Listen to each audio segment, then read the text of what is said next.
कस number 3। दोस्तों, शुरू करने से पहले चैनल को लाजमी सब्सक्राइब कर लें। दीवार के पास जाकर खड़ी हो गई और मैंने कहा, बेटा प्यार नहीं करोगे माँ को? वो समझ गया और उस वक्त मैं किसी और ही दुनिया में थी कि अचानक मुझे महसूस हुआ। मैंने पीछे मुड़कर देखा ही था कि मैं इस बात के लिए अभी तैयार नहीं थी। मैंने हैदर को ऐसा ना करने का कहा, लेकिन वो रुका नहीं। मैंने कदरे गुस्से से उसको कहा।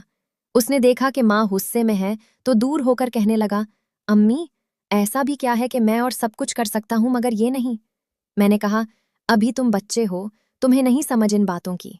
उसने कहा, अम्मी, ऐसा जुल्म ना करें, मुझे कुएं के पास पहुंचकर ऐसे प्यासा ना जाने दे। मैंने कहा, आज के बाद अगर तुमने ऐसा किया तो मैं तुमसे नाराज हो जाऊंगी। वो उदास सामना बनाकर चुप हो गया। मैंने कहा, अब मेरा सुकून खराब ना करो, उधर आए, समझ गई ना, बस इससे आगे नहीं। वो सर हिलाकर मेरे हुक्म की पैरवी करने लगा। मैं फ्रेश हुई और घर के कामों में लग गई। अगले दिन हैदर ने बताया कि वो कॉलेज की तरफ से 2 दिन के लिए मरी जा रहा है।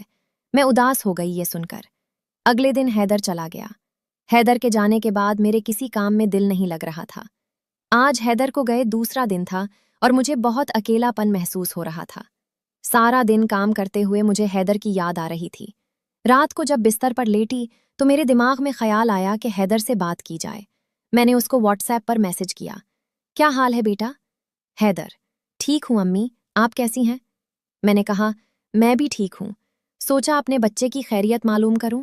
तुमने तो बताया भी नहीं वहां पहुंचकर, ना ही कोई मैसेज कॉल की खुद से। हैदर, अम्मी बस दोस्तों के साथ था, वक्त नहीं मिला। आप नाराज क्यों हो रही हैं? मैंने लिखा, तुम तो माँ को अकेले छोड़ गए, जरा भी ख्याल नहीं किया। हैदर, नहीं अम्मी, आपको कभी छोड़ सकता हूं क्या? आप जैसी माँ किस्मत वालों को मिलती है। मैंने लिखा, एक बात पूछूं, बताओगे?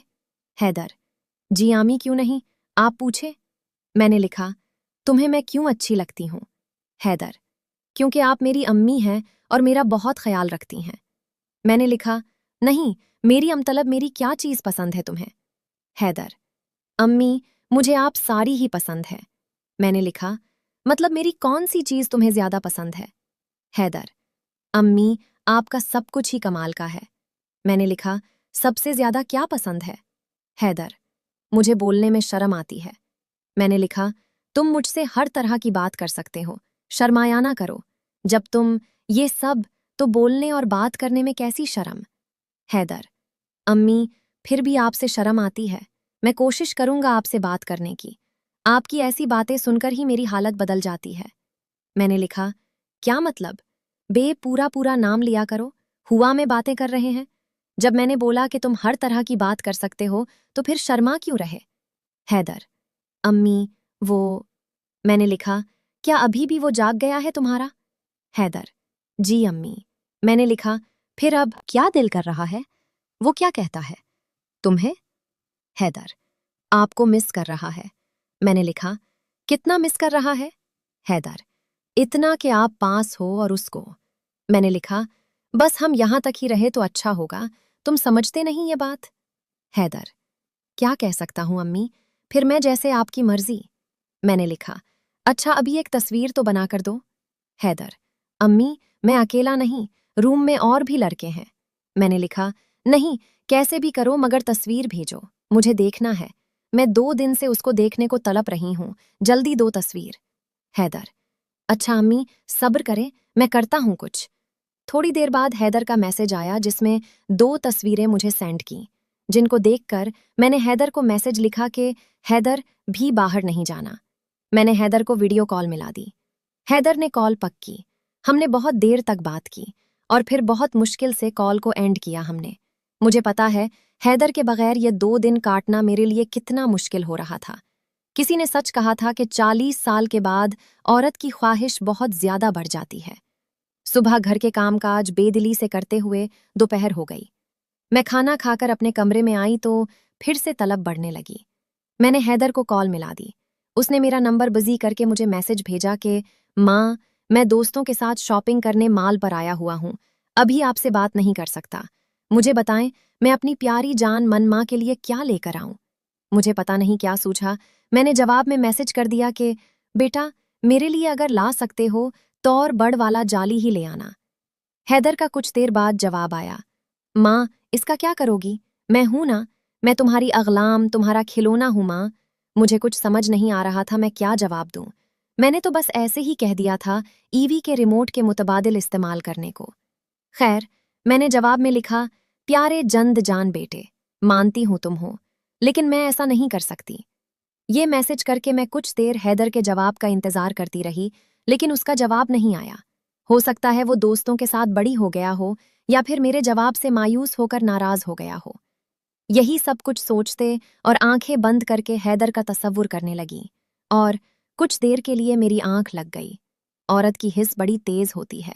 चंद लम्हों बाद मुझे सोते सोते ही महसूस हुआ जैसे कोई मुझे देख रहा हो। मैं डर गई और आंखें खोलकर दरवाजे की तरफ देखा तो मेरा सर खड़ा था। मुझे ख्याल आया कि मैं तो बेपर्दा ही बेड पर लेट गई थी। कमरे की कंडी लगाना भी भूल गई थी, जिसे देखकर सुसर साहब चिटकियां ले रहे थे।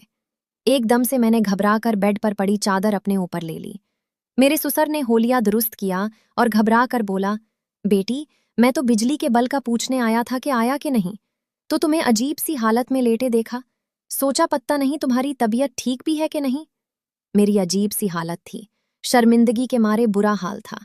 मैंने फौरी एक बहाना घड़ते हुए जवाब दिया, अब्बू जी, मैं ठीक हूं, वैसे थक गई थी, आज मशीन लगाई थी, कपड़े धोए थे तो काफी थकन हो गई थी, इसलिए थकन से निढाल मुझे बेड पर लेटते ही नींद आ गई और मैं सो गई। मेरे सुसर ये सुनकर चलते हुए बेड पर मेरे करीब आकर चले गए और एक हाथ चादर के ऊपर रखते हुए बोले, बेटी, अपना ख्याल रखा करो, इतना काम मत किया करो। मैंने अपने सुसर के चेहरे की तरफ देखा तो उनकी आंखों में मुझे हवस पकती हुई नजर आई। शायद वो मेर अंजारा कर चुके थे और ये नजारा देखकर उनके अंदर के मर्द की आग भड़क उठी थी। किसी ने सच ही कहा है कि मर्द कभी बूढ़ा नहीं होता। मैंने चादर में अपनी टांगे समेटते हुए सुसर को कहा, नहीं अब्बू जी, आप फिक्रमंद मत हूं, मैं बिल्कुल ठीक हूं, बस थोड़ा थक गई थी और हैदर के जाने की वजह से उदास भी थी। सुसर जी ने कहा, अच्छा कोई बात नहीं, बस अपना ख्याल रखा करो और किसी चीज की जरूरत हो तो मुझे बिला झुझक बता दिया करो। ये कहकर वो उठे और कमरे से बाहर चले गए। उनके जाने के बाद मैं भी उठी और झट से कमरे का दरवाजा बंद करके होलिया दुरुस्त किया और कमरे से बाहर निकलकर किचन में जाकर चाय बनाते हुए सोचने लगी कि ये आजकल मैं क्या करती फिर रही हूं। वो तो शुक्र है कि आज सुसर जी ही थे। मेरी सास यानंद में से मुझे कोई इस हालत में देख लेता तो सारी उम्र के ताने और बातें बनानी थीं कि कबियो होकर भी चैन नहीं, उस उम्र में भी ऐसे सोती है। यही सब बातें सोचते हुए चाय पीकर मैंने बर्तन धोए और वापस कमरे में आकर इस्त्री लगाकर कपड़े इस्त्री करने लगी। और शाम ढलकर रात हो गई।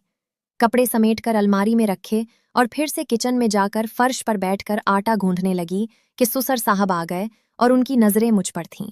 शायद आटा गूंधते हुए मेरा दुपट्टा सरक किया था और वो नजारा ले रहे थे। अब मेरे हाथ भी आटे से लथरे हुए थे और मैं अपना दो पट्टा भी सेट नहीं कर सकती थी। खैर, मैंने पूछा, अब्बू जी कुछ चाहिए आपको? तो वो बोले, नहीं बेटी, तुम बैठी रहो, अपना आटा गूंधो, मैं तो पानी पीने आया था। उसके बाद वो रिक से ग्लास उठाकर बोतल से पानी भरने लगे, मगर उनकी नजरें मेरे सीने पर जमी हुई थीं। मुझे कुछ समझ नहीं आ रही थी मैं क्या करूं। वो मेरे सीने पर ही नजरें जमाए पानी पीते हुए बोले, बेटी, वो बिजली के बल का तुमने बताया ही नहीं कि आया कि नहीं? जब मैंने जवाब दिया, अब्बू जी, नहीं, अभी तक तो नहीं आया, आप इससे भी पूछ लें एक बार।